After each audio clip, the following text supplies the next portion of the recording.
ਸਾਰੇ ਵਿਦਿਆਰਥੀਆਂ ਨੂੰ ਪਿਆਰ ਭਰੀ ਸਤਿ ਸ਼੍ਰੀ ਅਕਾਲ। ਪਿਆਰੇ ਵਿਦਿਆਰਥੀਓ, ਅੱਜ ਦੀ ਜੋ ਤੁਹਾਡੇ ਲਈ YouTube ਤੇ ਵੀਡੀਓ ਮੈਂ ਬਣਾ ਰਹੀ ਹਾਂ ਉਹਦਾ ਵਿਸ਼ਾ ਜੋ ਹੈ, ਇਹਦੇ ਤੋਂ ਪਹਿਲਾਂ ਜਿਹੜੀ ਬੇਟਾ ਤੁਹਾਡੇ ਲਈ ਵੀਡੀਓ ਬਣਾਈ ਨਾ, ਵਿਹਾਰਕ ਆਲੋਚਨਾ ਕੀ ਹੁੰਦੀ ਹੈ, ਕਿਉਂਕਿ MA ਪ੍ਰੀਵੀਅਸ ਪੰਜਾਬੀ ਜਿਹੜੀ ਕਲਾਸ ਹੈ ਤੁਹਾਨੂੰ 3rd ਪੇਪਰ ਵਿੱਚ 4th ਯੂਨਿਟ ਵਿੱਚ ਤੁਹਾਨੂੰ ਕਵਿਤਾ ਦੀ ਵਿਹਾਰਕ ਆਲੋਚਨਾ ਆਏਗੀ ਪੇਪਰ ਵਿੱਚ। ਤੇ ਵਿਹਾਰਕ ਆਲੋਚਨਾ ਕੀ ਹੁੰਦੀ ਹੈ, ਇਹਦੇ ਨਾਲ ਸੰਬੰਧਿਤ ਅਸੀਂ 2 ਵੀਡੀਓਜ਼ ਬਣਾਈਆਂ। ਅੱਜ ਜੋ ਹੈ, ਕਿਉਂਕਿ ਤੁਹਾਨੂੰ ਇਸ ਵਾਰ ਤੁਹਾਨੂੰ ਕਵਿਤਾ ਦੀ ਵਿਹਾਰਕ ਆਲੋਚਨਾ ਆਣੀ ਹੈ ਕਿ ਵਿਹਾਰਕ ਆਲੋਚਨਾ ਦੇ ਸੰਬੰਧ ਵਿੱਚ ਜਦੋਂ ਅਸੀਂ ਕਵਿਤਾ ਦੀ ਗੱਲ ਕਰੀਏ ਤੇ ਸਾਨੂੰ ਜੋ ਹੈ ਕਵਿਤਾ ਦੀ ਨੇਚਰ ਦਾ ਪਤਾ ਹੋਣਾ ਚਾਹੀਦਾ ਹੈ ਕਿ ਕਵਿਤਾ ਦੀ ਪ੍ਰਕਿਰਤੀ ਕੀ ਹੁੰਦੀ ਹੈ, ਕਵਿਤਾ ਦੀ ਨੇਚਰ ਕੀ ਹੁੰਦੀ ਹੈ। ਇਸ ਲਈ ਅੱਜ ਦੀ ਜਿਹੜੀ ਵੀਡੀਓ ਹੈ ਉਹ ਕਵਿਤਾ ਦੀ ਪ੍ਰਕਿਰਤੀ ਨਾਲ, ਭਾਵ ਨੇਚਰ ਨਾਲ ਸੰਬੰਧਿਤ ਹੈ। ਦੇਖੋ ਬੇਟਾ, ਜਿਵੇਂ ਸਾਡੀ ਵੀ ਨੇਚਰ ਹੁੰਦੀ ਹੈ ਨਾ, ਅਸੀਂ ਕਹਿੰਦੇ ਹਾਂ ਕਿ ਫਲਾਣੇ ਦੀ ਨੇਚਰ ਚੰਗੀ ਹੈ, ਫਲਾਣੇ ਦੀ ਨੇਚਰ ਚੰਗੀ ਨਹੀਂ ਹੈ।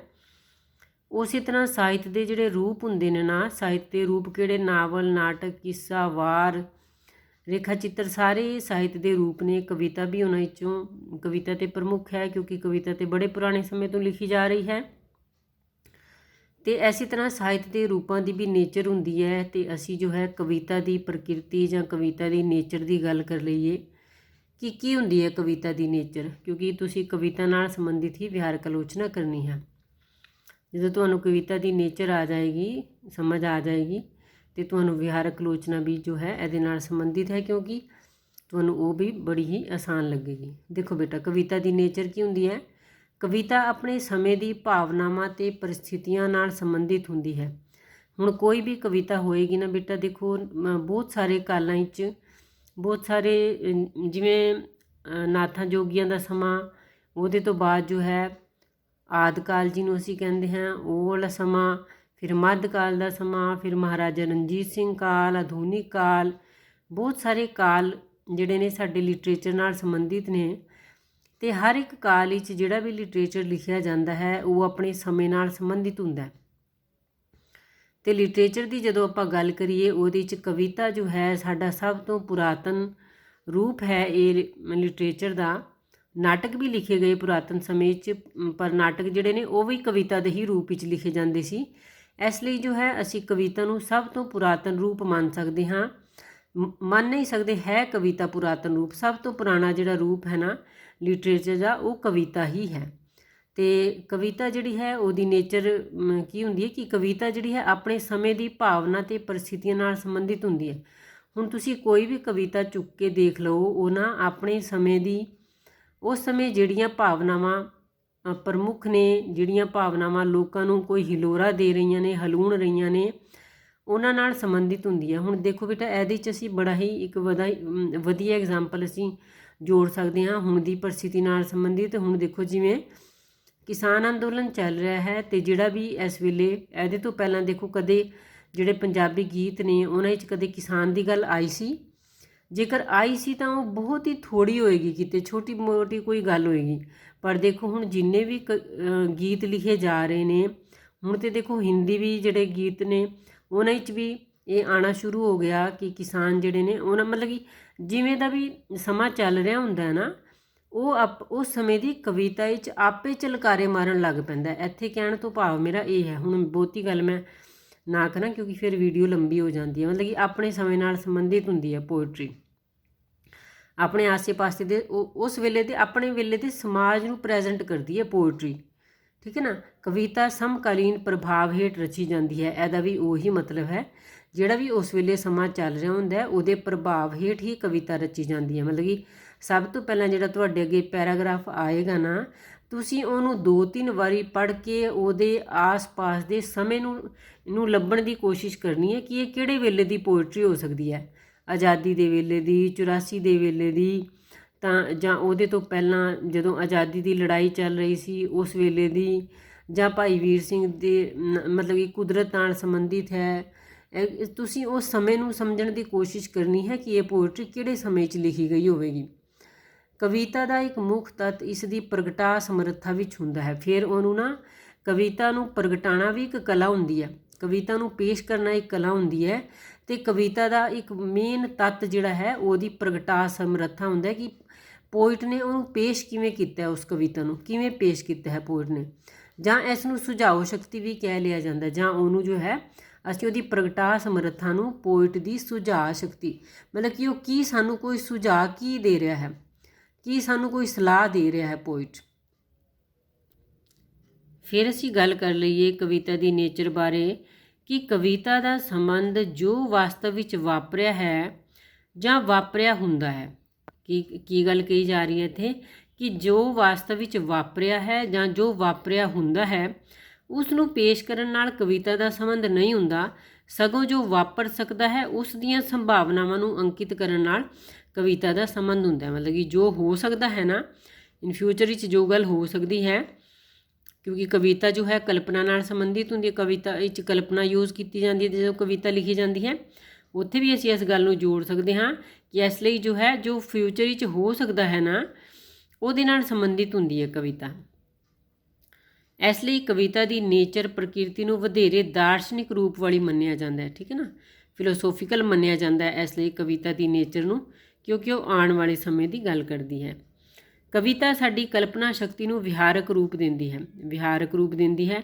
ਵਿਹਾਰ ਹੁੰਦਾ ਹੈ ਇੱਕ ਦੂਜੇ ਨਾਲ ਜਦੋਂ ਕੋਈ ਅਸੀਂ ਸਾਂਝ ਪਾਉਂਦੇ ਹਾਂ ਨਾ ਉਹਨੂੰ ਵਿਹਾਰ ਕਿਹਾ ਜਾਂਦਾ ਹੈ। ਅਤੇ ਸਾਡੀ ਜਿਹੜੇ ਸਾਡੇ ਦਿਮਾਗ ਵਿੱਚ ਕੋਈ ਕਲਪਨਾ ਚੱਲਦੀ ਹੈ ਨਾ ਕਿਸੇ ਗੱਲ ਬਾਰੇ, ਅਤੇ ਫਿਰ ਜਦੋਂ ਉਹਨੂੰ ਅਸੀਂ ਅੱਖਰਾਂ ਦਾ ਰੂਪ ਦੇ ਦਿੰਦੇ ਹਾਂ ਉਹ ਕਵਿਤਾ ਬਣ ਜਾਂਦੀ ਹੈ। ਫਿਰ ਉਹ ਸਾਡੇ ਜੋ ਹੈ ਵਿਹਾਰਕ ਮਤਲਬ ਕਿ ਸਾਡੀ ਕਲਪਨਾ ਸ਼ਕਤੀ ਨੂੰ ਉਹ ਸਾਡੀ ਕਲਪਨਾ ਸ਼ਕਤੀ ਦਾ ਉਹ ਵਿਹਾਰਕ ਰੂਪ ਹੋ ਜਾਂਦਾ। ਫਿਰ ਉਹ ਅੱਗੇ ਆਪਾਂ ਗੱਲ ਕਰੀਏ ਕਿ ਕਵਿਤਾ ਦੀ ਪ੍ਰਕਿਰਤੀ ਵਧੇਰੇ ਸੁਝਾਊ ਰੂਪ ਵਾਲੀ ਹੁੰਦੀ ਹੈ। ਸੁਝਾਊ ਮਤਲਬ ਕਿ ਕੋਈ ਨਾ ਕੋਈ ਸੁਝਾਅ ਦਿੰਦੀ ਹੈ ਕਵਿਤਾ ਦੀ ਜਿਹੜੀ ਨੇਚਰ ਹੁੰਦੀ ਹੈ, ਜਿਹੜੀ ਪ੍ਰਕਿਰਤੀ ਹੁੰਦੀ ਹੈ। ਜੇਕਰ ਕਵਿਤਾ ਕੋਈ ਸੁਝਾਅ ਨਹੀਂ ਦੇ ਰਹੀ ਇਟ ਮੀਨਸ ਕਿ ਉਹ ਵਧੀਆ ਪੋਇਟਰੀ ਨਹੀਂ ਹੈ, ਪਰ ਉਹ ਕਵਿਤਾ ਤੁਹਾਨੂੰ ਜ਼ਰੂਰ ਕੋਈ ਨਾ ਕੋਈ ਸੁਝਾਅ ਦੇ ਰਹੀ ਹੋਵੇਗੀ। ਹੁਣ ਬੇਟਾ ਅੱਗੇ ਆਪਾਂ ਗੱਲ ਕਰੀਏ ਕਿ ਰੋਮਾਂਸਵਾਦੀ ਧਾਰਾ ਦੇ ਪ੍ਰਭਾਵ ਹੇਠ ਕਵਿਤਾ ਆਵੇਗਮਈ ਧਾਰਨਾ ਨਾਲ ਵਧੇਰੇ ਸੰਬੰਧਿਤ ਰਹੀ। ਹੁਣ ਰੋਮਾਂਸਵਾਦ ਦਾ ਜੋ ਸਿੰਪਲ ਮਤਲਬ ਤੁਸੀਂ ਆਮ ਬੱਚੇ ਕੱਢਦੇ ਹੋ ਉਹ ਕੱਢਦੇ ਹੋ ਕਿ ਪ੍ਰੇਮ ਪਿਆਰ ਵਾਲੀ ਪੋਇਟਰੀ, ਪਰ ਰੋਮਾਂਸਵਾਦ ਜੋ ਹੈ ਤੁਸੀਂ ਅਗਲੇ ਸਮੈਸਟਰ 'ਚ ਪੜ੍ਹੋਗੇ ਜਦੋਂ ਤੁਸੀਂ ਸਾਰੇ ਦੇ ਸਾਰੇ ਵਾਦ ਕਰੋਗੇ, ਮਾਰਕਸਵਾਦ, ਪ੍ਰਗਤੀਵਾਦ, ਰੋਮਾਂਸਵਾਦ ਸਾਰੇ ਤੁਸੀਂ ਵਾਦ ਕਰਨੇ ਨੇ ਅਗਲੇ ਸਮੈਸਟਰ 'ਚ। ਅਤੇ ਉੱਥੇ ਜੋ ਹੈ ਜਦੋਂ ਤੁਸੀਂ ਰੋਮਾਂਸਵਾਦ ਪੜ੍ਹੋਗੇ, ਰੋਮਾਂਸਵਾਦੀ ਧਾਰਾ ਉਹਦਾ ਸੰਬੰਧ ਹੁੰਦਾ ਜੀ ਅਜਿਹੀ ਪੋਇਟਰੀ ਜਿਹਦੇ ਵਿੱਚ ਕਲਪਨਾ ਦਾ ਅੰਸ਼ ਵਧੇਰੇ ਹੁੰਦਾ ਹੈ ਉਹਨੂੰ ਰੋਮਾਂਸਵਾਦੀ ਧਾਰਾ ਕਿਹਾ ਜਾਂਦਾ ਹੈ। ਅਤੇ ਪ੍ਰੇਮ ਪਿਆਰ ਵਾਲੀ ਜਿਹੜੀ ਪੋਇਟਰੀ ਹੁੰਦੀ ਹੈ ਉਹਨੂੰ ਵੀ ਅਸੀਂ ਰੋਮਾਂਸਵਾਦੀ ਪੋਇਟਰੀ ਬੋਲਦੇ ਹਾਂ, ਕਿਉਂਕਿ ਦੇਖੋ ਜਿਹੜਾ ਪਿਆਰ ਹੁੰਦਾ ਹੈ, ਜਿਹੜਾ ਪ੍ਰੇਮ ਹੁੰਦਾ ਹੈ ਉਹ ਵੀ ਆਮ ਤੌਰ 'ਤੇ ਬੰਦੇ ਨੂੰ ਕਾਲਪਨਿਕ ਬਣਾ ਦਿੰਦਾ ਅਤੇ ਬੰਦਾ ਸੁਪਨਿਆਂ 'ਚ ਹੀ ਰਹਿੰਦਾ ਹੈ ਆਮ ਤੌਰ 'ਤੇ ਬਹੁਤਾ। ਇਸ ਲਈ ਉਹ ਜੇਕਰ ਰੋਮਾਂਸਵਾਦੀ ਧਾਰਾ ਦੇ ਪ੍ਰਭਾਵ ਹੇਠ ਜਦੋਂ ਕੋਈ ਪੋਇਟਰੀ ਲਿਖੀ ਜਾਂਦੀ ਹੈ ਨਾ ਉਹ ਜੋ ਹੈ ਆਵੇਗਮਈ ਧਾਰਨਾ ਨਾਲ ਵਧੇਰੇ ਸੰਬੰਧਿਤ ਰਹਿੰਦੀ ਹੈ, ਉਹ ਫਲੋ ਵਿੱਚ ਹੁੰਦੀ ਹੈ ਉਹ ਪੋਇਟਰੀ। ਜਿਵੇਂ ਪੋਇਟ ਦੇ ਮਨ ਵਿੱਚ ਕੋਈ ਗੱਲ ਆਈ ਅਤੇ ਉਹਨੇ ਬੜੇ ਫਲੋ ਨਾਲ ਉਹ ਪੋਇਟਰੀ ਬਹੁਤ ਹੀ ਬਹੁਤ ਸੁੰਦਰ ਰਿਦਮ ਹੁੰਦਾ ਹੈ ਉਹਦੇ 'ਚ, ਕਿਉਂਕਿ ਉਹਦੇ 'ਚ ਜੋ ਹੈ ਕਲਪਨਾ ਦਾ ਅੰਸ਼ ਵੀ ਵਧੇਰੇ ਹੁੰਦਾ ਹੈ। ਅੱਗੇ ਆਪਾਂ ਗੱਲ ਕਰ ਲਈਏ ਕਿ ਕਵਿਤਾ ਨੂੰ ਮਨੋਭਾਵਾਂ ਦੀ ਭਾਸ਼ਾ ਕਿਹਾ ਜਾਂਦਾ ਹੈ। ਹੁਣ ਮਨੋਭਾਵ ਕੀ ਹੁੰਦੇ ਨੇ? ਮਨ ਦੇ ਭਾਵ, ਸਾਡੇ ਮਨ ਵਿੱਚ ਜਿਹੜੇ ਭਾਵ ਚੱਲਦੇ ਨੇ ਪੋਇਟਰੀ ਲਿਖ ਕੇ ਅਸੀਂ ਉਹਨਾਂ ਭਾਵਾਂ ਨੂੰ ਕੀ ਦੇ ਦਿੰਦੇ ਹਾਂ, ਉਹਨਾਂ ਨੂੰ ਸ਼ਬਦੀ ਰੂਪ ਦੇ ਦਿੰਦੇ ਹਾਂ ਅਤੇ ਉਹ ਭਾਸ਼ਾ ਬਣ ਜਾਂਦੀ ਹੈ, ਫਿਰ ਉਹ ਸਾਡੇ ਮਨ ਦੀ ਭਾਸ਼ਾ ਬਣ ਜਾਂਦੀ ਹੈ। ਅੱਗੇ ਆਪਾਂ ਗੱਲ ਕਰੀਏ ਕਿ ਕਵਿਤਾ ਕੋਈ ਪੈਗਾਮ ਜਾਂ ਸੂਚਨਾ ਨਹੀਂ ਦਿੰਦੀ, ਸਗੋਂ ਉਹਨਾਂ ਭਾਵਨਾਵਾਂ ਦਾ ਸੰਚਾਰ ਕਰਦੀ ਹੈ ਜੋ ਕਿਸੇ ਵਸਤੂ, ਘਟਨਾ ਜਾਂ ਕਾਰਜ ਤੋਂ ਪੈਦਾ ਹੁੰਦੀਆਂ ਨੇ। ਹੁਣ ਪੋਇਟਰੀ ਜੋ ਹੈ ਕੋਈ ਸਾਨੂੰ ਮੈਸੇਜ ਜਾਂ ਕੋਈ ਸੂਚਨਾ ਨਹੀਂ ਦੇ ਰਹੀ ਹੁੰਦੀ ਕਿ ਅਸੀਂ ਕਹੀਏ ਕਿ ਇਹਦੇ ਨਾਲ ਸਾਨੂੰ ਕੋਈ ਸੂਚਨਾ ਮਿਲੀ ਹੈਗੀ ਹੈ, ਕੋਈ ਕਿਸੇ ਗੱਲ ਦੀ ਖਬਰ ਮਿਲੀ ਹੈ ਸਾਨੂੰ, ਸਗੋਂ ਉਹ ਉਹਨਾਂ ਭਾਵਨਾਵਾਂ ਦਾ ਸੰਚਾਰ ਕਰਦੀ ਹੈ ਜੋ ਕਿਸੇ ਵਸਤੂ ਜਾਂ ਕਿਸੇ ਘਟਨਾ ਜਾਂ ਕਿਸੇ ਕੰਮ ਤੋਂ ਪੈਦਾ ਹੁੰਦਾ ਹੈ। ਹੁਣ ਅਸੀਂ ਅਗਲੇ ਪੇਜ 'ਤੇ ਵੇਖ ਲਈਏ, ਕਿਉਂਕਿ ਅਸੀਂ ਕਵਿਤਾ ਦੀ ਨੇਚਰ ਬਾਰੇ ਗੱਲ ਕਰ ਰਹੇ ਹਾਂ ਅਤੇ ਥੋੜ੍ਹਾ ਜਿਹਾ ਉਹਨੂੰ ਕੰਪੈਰੀਟਿਵਲੀ ਰੱਖ ਕੇ ਵੇਖ ਲਈਏ ਕਿ ਨਾਟਕ ਅਤੇ ਨਾਵਲ ਦੇ ਮੁਕਾਬਲੇ 'ਤੇ ਕਵਿਤਾ ਵਿੱਚ ਵਸਤੂ ਕੀ ਹੁੰਦਾ? ਕੰਟੈਂਟ ਅਤੇ ਰੂਪ ਇਸ ਤਰ੍ਹਾਂ ਰਚੇ ਮਿਚੇ ਹੁੰਦੇ ਹਨ ਕਿ ਇੱਕ ਵਧੀਆ ਕਾਵਿ ਕਿਰਤ ਵਿੱਚੋਂ ਇਹਨਾਂ ਨੂੰ ਅੱਡ ਕਰਨਾ ਅਸੰਭਵ ਹੁੰਦਾ ਹੈ। ਹੁਣ ਬੇਟਾ ਕਵਿਤਾ ਲਈ ਨਾ ਇਹ ਜ਼ਰੂਰੀ ਹੈ ਕਿ ਉਹਦਾ ਕੰਟੈਂਟ, ਉਹਦਾ ਵਸਤੂ ਵੀ ਉਹਦੀ ਬਹੁਤ ਵਧੀਆ ਹੋਏ, ਉਹਦਾ ਥੀਮ ਵੀ ਵਧੀਆ ਹੋਏ ਅਤੇ ਉਹਦਾ ਸਟਰਕਚਰ ਵੀ, ਉਹਦੀ ਬਣਤਰ, ਸਟਰਕਚਰ ਕੀ ਹੁੰਦਾ, ਸੰਰਚਨਾ ਜਾਂ ਬਣਤਰ ਵੀ ਬਹੁਤ ਵਧੀਆ ਹੋਏ। ਕਵਿਤਾ ਲਈ ਇਹ ਜ਼ਰੂਰੀ ਹੈ। ਇਹਦੇ ਲਈ ਕੀ ਫਿਰ ਅਸੀਂ ਕਿਵੇਂ ਲਿਖ ਸਕਦੇ ਹਾਂ ਇਹਨੂੰ, ਕਿ ਥੀਮ ਬਹੁਤ ਵਧੀਆ ਹੋਣਾ ਜ਼ਰੂਰੀ ਹੈ ਅਤੇ ਰੂਪ ਦੀ ਇੱਕ ਮਿਕਤਾ। ਕਵਿਤਾ ਵਿੱਚ ਛੰਦ, ਅਲੰਕਾਰ, ਧੁਨੀ, ਪ੍ਰਤੀਕ, ਬਿੰਬ ਅਤੇ ਉਹਦੀ ਸ਼ੈਲੀ ਆਦਿ ਇਸ ਤਰ੍ਹਾਂ ਇਕਮਿਕ ਹੋਣੇ ਚਾਹੀਦੇ ਨੇ ਕਿ ਜੇਕਰ ਤੁਸੀਂ ਉਹਨਾਂ ਨੂੰ ਬਾਹਰ ਕੱਢੋਗੇ ਨਾ ਤਾਂ ਕਵਿਤਾ ਜੋ ਹੈ ਉਹ ਖੇਰੂ ਖੇਰੂ ਹੋ ਜਾਏਗੀ। ਇਸ ਲਈ ਕਵਿਤਾ ਲਈ ਜੋ ਹੈ ਇਹ ਸਾਰੇ ਉਹਦੇ ਸਟਰਕਚਰ ਵਿੱਚ ਹੋਣਾ, ਉਹਦਾ ਸਟਰਕਚਰ ਅਤੇ ਥੀਮ ਜੋ ਹੈ ਇਕਮਿਕਤਾ ਇਹਨਾਂ ਦੋਹਾਂ ਦੀ ਹੋਣੀ ਬੜੀ ਜ਼ਰੂਰੀ ਹੈ, ਤਾਂ ਹੀ ਕਵਿਤਾ ਜੋ ਹੈ ਉਹ ਸੰਪੂਰਨ ਹੁੰਦੀ ਹੈ। ਰੂੜੀ ਅਤੇ ਪਰੰਪਰਾ ਦਾ ਵੀ ਵਡਮੁੱਲਾ ਯੋਗਦਾਨ ਹੁੰਦਾ ਹੈ ਕਵਿਤਾ ਵਿੱਚ। ਰੂੜੀ ਹੁੰਦਾ ਜੋ ਗੱਲਾਂ ਪਰੰਪਰਾ 'ਚ ਸਾਡੀ ਮਤਲਬ ਕਿ ਪੁਰਾਣੇ ਸਮੇਂ 'ਚ ਸਾਡੀ ਪਰੰਪਰਾ ਤੋਂ ਤੁਰੀਆਂ ਆ ਰਹੀਆਂ ਹੁੰਦੀਆਂ ਨੇ ਨਾ, ਉਹਨਾਂ ਦਾ ਵੀ ਬਹੁਤ ਵੱਡਾ ਯੋਗਦਾਨ ਕਵਿਤਾ ਦੇ ਵਿੱਚ ਹੁੰਦਾ ਹੈ। ਕਵਿਤਾ ਵਿੱਚ ਮਨੁੱਖੀ ਅਨੁਭਵ ਨੂੰ ਵਿਸ਼ੇਸ਼ ਸ਼ਬਦ ਰਚਨਾ ਦੁਆਰਾ ਪੇਸ਼ ਕੀਤਾ ਜਾਂਦਾ ਹੈ। ਮਤਲਬ ਕਿ ਸਭ ਦੇ ਆਪਣੇ ਆਪਣੇ ਅਨੁਭਵ ਹੁੰਦੇ ਨੇ, ਉਹਨਾਂ ਅਨੁਭਵਾਂ ਦੇ ਆਧਾਰ 'ਤੇ ਹੀ ਪੋਇਟ ਜੋ ਹੈ ਪੋਇਟਰੀ ਲਿਖਦਾ ਹੈ। ਹੁਣ ਇੱਥੇ ਬੇਟਾ ਅਸੀਂ ਇੱਕ ਗੱਲ ਕਰ ਲਈਏ ਕਿ ਜਿਹੜਾ ਪੋਇਟ ਹੁੰਦਾ ਹੈ ਨਾ, ਜਿਹੜਾ ਵੀ ਕੋਈ ਬੰਦਾ ਕਵੀ ਹੁੰਦਾ ਹੈ, ਚਾਹੇ ਉਹ ਇਸਤਰੀ ਹੋ ਸਕਦੀ ਹੈ, ਮਰਦ ਹੋਵੇ, ਕੋਈ ਵੀ ਹੋਏ, ਜੇਕਰ ਉਹ ਪੋਇਟ ਹੈ ਨਾ, ਉਹਦੇ ਕੋਲ ਨਾ ਤੀਜਾ ਨੇਤਰ ਹੁੰਦਾ। ਤੀਜਾ ਨੇਤਰ ਹੁੰਦਾ ਮਤਲਬ ਕਿ ਇਹ ਨਹੀਂ ਕਿ ਉਹਦੇ ਮੱਥੇ 'ਚ ਤੀਜੀ ਅੱਖ ਹੋਏਗੀ, ਨਹੀਂ, ਉਹਦਾ ਨਾ ਸਮਾਜ ਨੂੰ ਵੇਖਣ ਦਾ ਨਜ਼ਰੀਆ ਜੋ ਹੈ ਉਹ ਸਾਡੇ ਨਾਲੋਂ ਵੱਖ ਹੁੰਦਾ। ਮਤਲਬ ਕਿ ਜਿਨ੍ਹਾਂ ਗੱਲਾਂ ਨੂੰ ਅਸੀਂ ਵੇਖ ਵੀ ਨਹੀਂ ਸਕਦੇ, ਅਸੀਂ ਉਹਨਾਂ ਨੂੰ ਸਿਰਫ ਉੱਪਰੀ ਪੱਧਰ 'ਤੇ ਹੀ, ਉੱਪਰੀ ਸਤਹ 'ਤੇ ਹੀ ਮਹਿਸੂਸ ਕਰਦੇ ਹਾਂ। ਉਹਨਾਂ ਨੂੰ ਪੋਇਟ ਜੋ ਹੈ ਬੜਾ ਡੀਪਲੀ ਉਹਨਾਂ ਨੂੰ ਫੀਲ ਕਰਕੇ ਉਹਨਾਂ ਨੂੰ ਸ਼ਬਦ ਰਚਨਾ ਰਾਹੀਂ ਸਾਡੇ ਸਾਹਮਣੇ ਕੀ ਮਤਲਬ ਕਿ ਉਹਦੇ ਅੰਦਰੋਂ ਦੀ ਫਲੋ ਆਉਂਦਾ ਹੈ ਫਿਰ ਉਸ ਚੀਜ਼ ਦਾ, ਬਸ ਉਹਨੂੰ ਲਿਖ ਦਿੰਦਾ ਹੈ ਉਸਨੂੰ। ਉਦੋਂ ਜੋ ਹੈ ਪੋਇਟਰੀ ਇੱਕ ਸੰਪੂਰਨ ਮਤਲਬ ਕਿ ਆਪਾਂ ਗੱਲ ਕਰਾਂਗੇ ਕਿ ਉਦੋਂ ਉਹਦਾ ਜੋ ਹੈ ਅਨੁਭਵ ਜੋ ਹੈ ਵਾਸਤਵਿਕ ਹੁੰਦਾ ਹੈ, ਜਦੋਂ ਉਹ ਫਲੋ ਵਿੱਚ ਪੋਇਟਰੀ ਲਿਖਦਾ ਹੈ। ਅਤੇ ਇਹ ਜ਼ਰੂਰੀ ਨਹੀਂ ਕਿ ਉਹਦਾ ਫਿਰ ਅਨੁਭਵ ਵਾਸਤਵਿਕ ਹੋਏ ਅਤੇ ਨਾਲ ਉਹ ਕਲਪਨਾ ਵੀ ਐਡ ਕਰਦਾ ਹੈ, ਅਤੇ ਉਹਦਾ ਅਨੁਭਵ ਜੋ ਹੈ ਵਿਸ਼ਾਲ ਵੀ ਹੋ ਸਕਦਾ ਹੈ ਅਤੇ ਸੀਮਿਤ ਵੀ ਹੋ ਸਕਦਾ ਹੈ। ਬਹੁਤ ਬਰੀਕ ਚੀਜ਼ ਨੂੰ ਵੀ ਵੇਖ ਸਕਦਾ ਉਹ, ਅਤੇ ਬਹੁਤ ਵੱਡੀ ਚੀਜ਼ ਨੂੰ ਵੀ। ਉਹਦਾ ਅਨੁਭਵ ਜੋ ਹੈ ਇਹ ਪੋਇਟਰੀ 'ਚ ਬਹੁਤ ਮਾਇਨੇ ਰੱਖਦਾ ਹੈ। ਪੋਇਟ ਦਾ ਅਨੁਭਵ, ਕਲਪਨਾ ਉਹਨੂੰ ਪਾਣੀ ਪੈਂਦੀ ਹੈ ਨਹੀਂ, ਕਿਉਂਕਿ ਕਲਪਨਾ ਤੋਂ ਬਗੈਰ ਪੋਇਟਰੀ ਨੀਰਸ ਬਣ ਜਾਂਦੀ ਹੈ। ਅਤੇ ਸਭ ਤੋਂ ਜ਼ਿਆਦਾ ਜੇਕਰ ਕਲਪਨਾ ਯੂਜ਼ ਕੀਤੀ ਜਾਂਦੀ ਹੈ ਉਹ ਪੋਇਟਰੀ 'ਚ ਯੂਜ਼ ਕੀਤੀ ਜਾਂਦੀ ਹੈ। ਕਵਿਤਾ ਦੀ ਸ਼ਬਦ ਚੋਣ ਇੱਕ ਖਾਸ ਤਰ੍ਹਾਂ ਦੀ ਹੁੰਦੀ ਹੈ। ਹਰ ਇੱਕ ਸ਼ਬਦ ਕਵਿਤਾ ਵਿੱਚ ਵਰਤਿਆ ਨਹੀਂ ਜਾਂਦਾ, ਠੀਕ ਹੈ ਨਾ। ਇੱਕ ਖਾਸ ਤਰ੍ਹਾਂ ਦੇ ਸ਼ਬਦ ਹੁੰਦੇ ਨੇ ਪੋਇਟਰੀ ਦੇ। ਤੁਸੀਂ ਅੱਜ ਤੱਕ ਪੋਇਟਰੀ ਪੜ੍ਹਦੇ ਆਏ ਹੋ, ਛੋਟੀਆਂ ਕਲਾਸਾਂ 'ਚ ਪੋਇਟਰੀ ਤੁਸੀਂ ਕਰਦੇ ਆਏ ਹੋ, ਹੁਣ ਵੀ ਤੁਹਾਡੇ ਕੋਲ ਇੱਕ ਕਵਿਤਾ ਵਾਲਾ ਪੇਪਰ ਹੈ ਅਤੇ ਤੁਸੀਂ ਪੜ੍ਹਦੇ ਹੋ। ਉਹਦੇ ਵਿੱਚ ਜਦੋਂ ਪੋਇਟਰੀ ਤੁਸੀਂ ਮਹਿਸੂਸ ਕਰਦੇ ਹੋ ਕਿ ਉਹਦੇ ਜਿਹੜੇ ਸ਼ਬਦ ਨੇ ਉਹ ਇੱਕ ਖਾਸ ਤਰ੍ਹਾਂ ਦੇ ਹੁੰਦੇ ਨੇ, ਆਮ ਸ਼ਬਦ ਪੋਇਟਰੀ 'ਚ ਨਹੀਂ ਵਰਤੇ ਜਾਂਦੇ। ਫਿਰ ਅਸੀਂ ਥੋੜ੍ਹੀ ਜਿਹੀ ਗੱਲ ਕਰ ਲਈਏ ਬੇਟਾ ਕਿ ਕਵਿਤਾ ਦੇ ਪ੍ਰਯੋਜਨ ਬਾਰੇ ਗੱਲ ਕਰ ਲਈਏ। ਕਵਿਤਾ ਦਾ ਪ੍ਰਯੋਜਨ ਕੀ ਹੁੰਦਾ, ਮਕਸਦ ਕੀ ਹੁੰਦਾ। ਪ੍ਰਯੋਜਨ ਕੀ ਹੁੰਦਾ, ਮਕਸਦ ਕੀ ਪ੍ਰਯੋਜਨ ਹੁੰਦਾ ਪੋਇਟਰੀ ਲਿਖਣ ਦਾ। ਪੋਇਟਰੀ ਦਾ ਪ੍ਰਯੋਜਨ ਸੱਤ ਦੀ ਖੋਜ ਅਤੇ ਸੱਤ ਦਾ ਪ੍ਰਸਾਰ ਕਰਨਾ ਹੁੰਦਾ ਹੈ। ਸੱਤ ਦੀ ਖੋਜ ਮਤਲਬ ਕਿ ਸੱਚ ਦੀ ਖੋਜ ਕਰਨਾ ਅਤੇ ਸੱਚ ਦਾ ਹੀ ਪ੍ਰਸਾਰ ਕਰਨਾ ਹੁੰਦਾ ਹੈ। ਹਰ ਕਵੀ ਦਾ ਜੀਵਨ ਪ੍ਰਤੀ ਕੋਈ ਦ੍ਰਿਸ਼ਟੀਕੋਣ ਹੁੰਦਾ ਹੈ ਜੋ ਅਚੇਤ ਜਾਂ ਸੁਚੇਤ ਰੂਪ ਵਿੱਚ ਸਾਹਿਤ ਨੂੰ ਪ੍ਰਭਾਵਿਤ ਕਰਦਾ ਹੈ, ਠੀਕ ਹੈ ਨਾ। ਜਿਵੇਂ ਬੇਟਾ ਇਹ ਪੋਇਟ ਤੋਂ ਇਲਾਵਾ ਦੇਖੋ ਤੁਸੀਂ, ਸਾਡਾ ਵੀ ਆਪਣਾ ਸਭ ਦਾ ਦ੍ਰਿਸ਼ਟੀਕੋਣ ਹੁੰਦਾ। ਮੇਰਾ ਆਪਣਾ ਦ੍ਰਿਸ਼ਟੀਕੋਣ ਹੈ, ਤੁਹਾਡੇ ਸਭ ਦੇ ਆਪਣੇ ਆਪਣੇ ਵੱਖਰੇ ਵੱਖਰੇ ਦ੍ਰਿਸ਼ਟੀਕੋਣ ਨੇ, ਠੀਕ ਹੈ ਨਾ। ਅਤੇ ਉਹ ਅਚੇਤ ਜਾਂ ਸੁਚੇਤ ਰੂਪ ਵਿੱਚ ਨਾ ਸਾਹਿਤ ਨੂੰ ਪ੍ਰਭਾਵਿਤ ਕਰਦਾ ਹੈ। ਹੁਣ ਜੇਕਰ ਮੈਂ ਕੋਈ ਨਾਵਲ ਪੜ੍ਹਿਆ, ਕੋਈ ਨਾਟਕ ਪੜ੍ਹਿਆ, ਉਹਦੇ ਵਿੱਚ ਨਾ ਮੈਂ ਉਹਨਾਂ ਗੱਲਾਂ ਨੂੰ ਹੀ ਮੈਨੂੰ ਵਧੀਆ ਲੱਗਣਗੀਆਂ ਜਿਹੜੀਆਂ ਗੱਲਾਂ ਮੇਰੇ ਦ੍ਰਿਸ਼ਟੀਕੋਣ ਨਾਲ ਮੈਚ ਹੁੰਦੀਆਂ ਹੋਣਗੀਆਂ।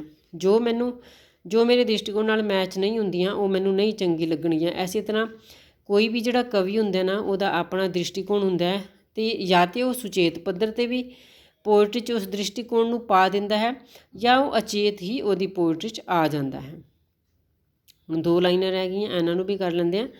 ਟੀ.ਐਸ. ਈਲੀਅਟ ਦਾ ਤੁਸੀਂ ਸਭ ਨੇ ਨਾਮ ਸੁਣਿਆ ਹੈ।